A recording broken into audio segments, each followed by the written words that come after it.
Proportions analysis. Analysis of proportion is the study of the relations between the two waves in terms of the amplitude of price and time. Research concerning wave proportions often leads to the discoveries so amazing that some analysts are obsessed on this point. It is worth to say that Fibonacci ratios are less likely to occur in terms of time rather than price, but we can also observe the time dependence. Let us proceed directly to the practice where I discussed frequently occurring cases of relations of waves and Fibo. It should make it possible for you to use the Fibo freely in the analyses. Corrections. Coverage determination. Corrections quite often precede a wave by the percentage corresponding to the number of the Fibo.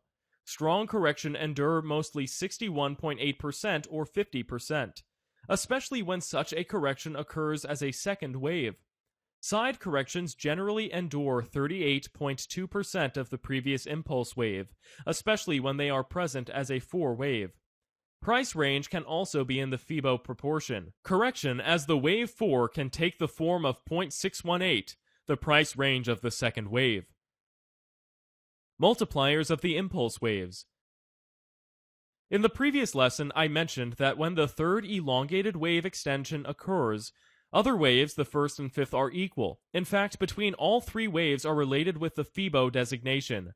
1, 1.618, or 2.618, which are the inverse of 0.618 and 0.382.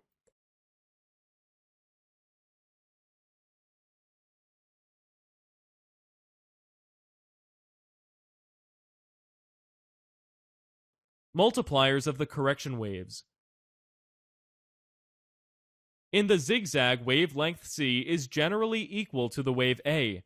However, quite often it occurs that the ratio is 1.618 or 0.618 of the length of the wave A.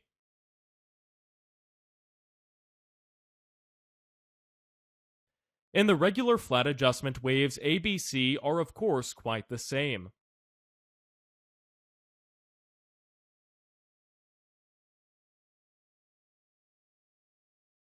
In the rushing adjustment, the wave C is usually 1.618 of the wave A. Wave C often goes beyond the end of wave A with 0.618 of the length of the wave A. In rare cases, we find that the wave C is 2.618 of the wave A. All these dependencies which can be used are gaining in the effectiveness if they are applied together. Given the price level could be really important if we determine in its surroundings 2 or even 3 different proportions. And these are a few proportions which I recommend to use during the process of analysis of the proportions between different waves. Often occur the equations with 0.236, 0.328, 0.618, 0.763, 1.618, and of course the equality of these formations 1-to-1. Proportions which can also be used 0.5, 2.618, and 4.236.